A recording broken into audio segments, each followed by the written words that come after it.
Bonjour les amis, merci de me retrouver sur cette nouvelle émission Nurea le Mag, une nouvelle émission qui me permettra d'aborder avec vous plusieurs sujets pour lesquels nous n'avons pas forcément beaucoup d'informations, mais qui méritent toutefois notre attention. On va s'intéresser aux cartes anciennes mystérieuses.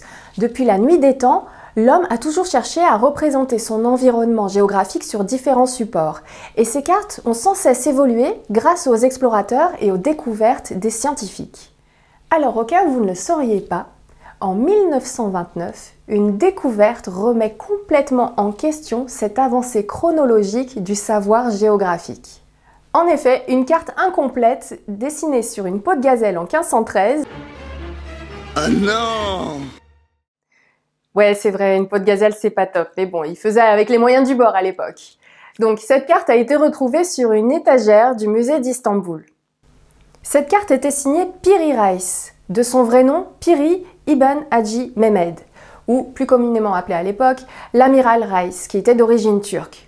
Dans les notes qui accompagnent le document, il affirme qu'il n'est pas responsable du relevé de la cartographie d'origine. Son rôle a été celui d'un compilateur et d'un copiste. Certaines cartes dont il s'est inspiré remonteraient d'après lui au IVe siècle avant Jésus-Christ, voire même avant. Et il ne connaissait pas l'identité de ces anciens cartographes, forcément. Et d'après de nombreuses études, il semblerait que cette carte soit hors du temps. D'abord, elle représente l'Amérique du Sud et l'Afrique sur des longitudes relatives correctes. Cette exactitude est pourtant impossible au XVIe siècle, car selon les historiens, la notion même de calcul de la longitude y était inconnue. Pourtant, la carte intègre des notions scientifiques et géographiques très élevées. Par exemple, les Andes sont représentées alors qu'elles ne sont pas censées être connues. Et l'Amérique du Sud est reliée à l'Antarctique par un isthme qui a disparu il y a 10 000 ans. Un autre point étrange va déconcerter encore plus les historiens. Cette carte représente aussi l'Antarctique et des îles qui composent le Groenland avec précision alors qu'ils n'ont été découverts officiellement qu'en 1818.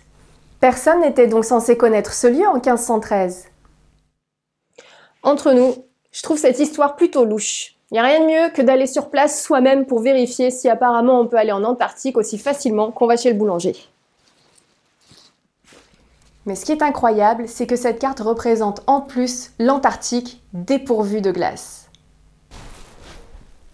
T'es sérieuse? Pas de glace? Oui, très sérieuse. Je reviens.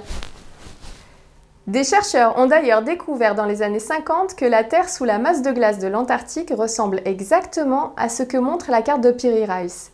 Or, même s'il existe encore quelques scientifiques qui continuent de prétendre que la calotte entière est vieille de plusieurs millions d'années, d'autres admettent la possibilité que cette partie de l'Antarctique ait pu être dégagée de ses glaces pendant environ 9000 ans, et ce, il y a au moins 8000 ans. Ça y est, c'est bon, je suis prête. Expédition Antarctique, me voilà. Non, le relief était visible il y a 8000 ans. Là, il risque tout de même de faire un petit peu froid.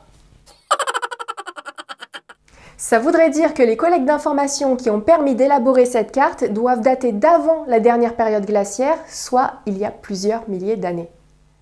En résumé, comment est-il possible que cette carte comporte autant d'éléments à une époque où la science de la cartographie n'en était qu'à ses débuts? Et comment se fait-il que cette carte soit aussi précise que nos cartes obtenues aujourd'hui par satellite? Vous comprenez maintenant pourquoi je tenais tant à vous parler de la carte de Piri Reis. Cette carte n'est toutefois pas la seule, comme je vous l'avais dit en début d'émission. Il y en a de nombreuses. Et je vous invite à pousser vos recherches en allant regarder du côté de la carte de Mercator, la carte de Zéno, la carte d'Orance Finet ou la carte de Ptolémée. L'énigme des cartes mystérieuses reste entière et elle a de quoi nous faire perdre le nord.